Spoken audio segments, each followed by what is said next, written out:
ఇందూరు ప్రజలకు సేవకుడిగా ఉంటా, ప్రజా సమస్యలు పరిష్కారానికి ఉద్యమిస్తా అని నిజామాబాద్ అర్బన్ ఎమ్మెల్యే ధన్పాల్ సూర్యనారాయణ స్పష్టం చేశారు.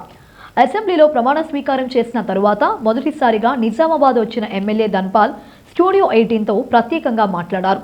తనను నిజామాబాద్ అర్బన్ ఎమ్మెల్యేగా గెలిపించి అసెంబ్లీకి ఎంపిక చేసిన నిజామాబాద్ అర్బన్ ప్రజలకు రుణపడి ఉంటానని అన్నారు. కాంగ్రెస్ ప్రభుత్వం ఇచ్చిన 6 గ్యారంటీల హామీని నెరవేర్చాలని, రాజీవ్ ఆరోగ్యశ్రీ పథకంలో భాగంగా కేంద్ర ప్రభుత్వం తమ వంతుగా 60% నిధులను అందజేస్తుందని, కాబట్టి ముఖ్యమంత్రి ఫోటోతో పాటు ప్రధాని నరేంద్ర మోడీ ఫోటో కూడా పెట్టాలని డిమాండ్ చేశారు. మహాలక్ష్మి పథకంలో ప్రధానంగా 3 అంశాలు ఉన్నాయని, అందులో కేవలం ఉచిత ప్రయాణం మాత్రమే మహిళలకు అమలు చేశారని, మిగతా 2 అంశాలలో మహిళలకు 500కే గ్యాస్ సిలిండర్లు, ప్రతి మహిళకు 2500 రూపాయలు నగదు సహాయం కూడా మహాలక్ష్మి పథకంలో భాగంగా ఉన్నాయని ఆయన గుర్తు చేశారు. ఇందూరు నగరాన్ని రాష్ట్ర ప్రభుత్వం, కేంద్ర ప్రభుత్వ నిధులతో కానీ విని ఎరుగని రీతిలో అభివృద్ధి చేసి చూపిస్తానని ప్రజలకు హామీ ఇచ్చారు. ఫ్రీ బస్సు స్టార్ట్ చేయడం జరిగింది.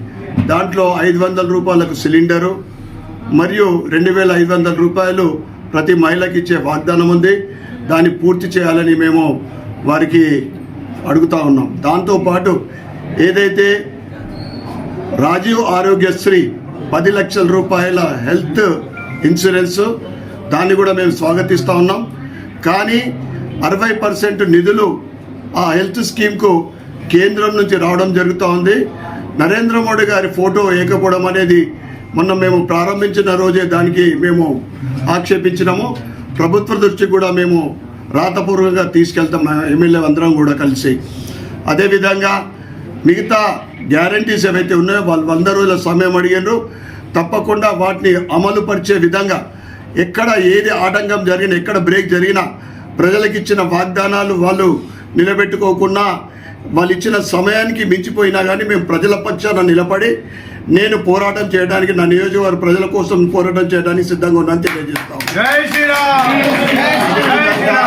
నన్ను గెలిపించిన ఇందూరు నగర ప్రజలకు, నియోజకవర్గ ప్రజలందరికీ కూడా మరొకసారి అభినందనలు, కృతజ్ఞతలు చెప్పుకుంటూ రాబోయే 5 సంవత్సరాలు సూర్యన్న, ధన్పాల్ సూర్యన్న గతంలో ఎట్లుండేనో అట్లనే ఉంటాడు భవిష్యత్తులో కూడా. నేను హిందూ ధర్మం కోసం ఎట్లయితే పనిచేస్తా ఉన్నానో నా చివరి రోజు వరకు కూడా అదే విధంగా పనిచేస్తాను తెలియజేసుకుంటా ఉన్నాను. నియోజకవర్గ ప్రజలకు ఒక సేవకుడిగా వారు ఏదైతే నాకు ఘన విజయం చేసి నాకు గెలిపించారో వారి రుణం తీర్చుకుంటా అని కూడా తెలియజేసుకుంటా ఉన్నాను. తప్పకుండా నియోజకవర్గాన్ని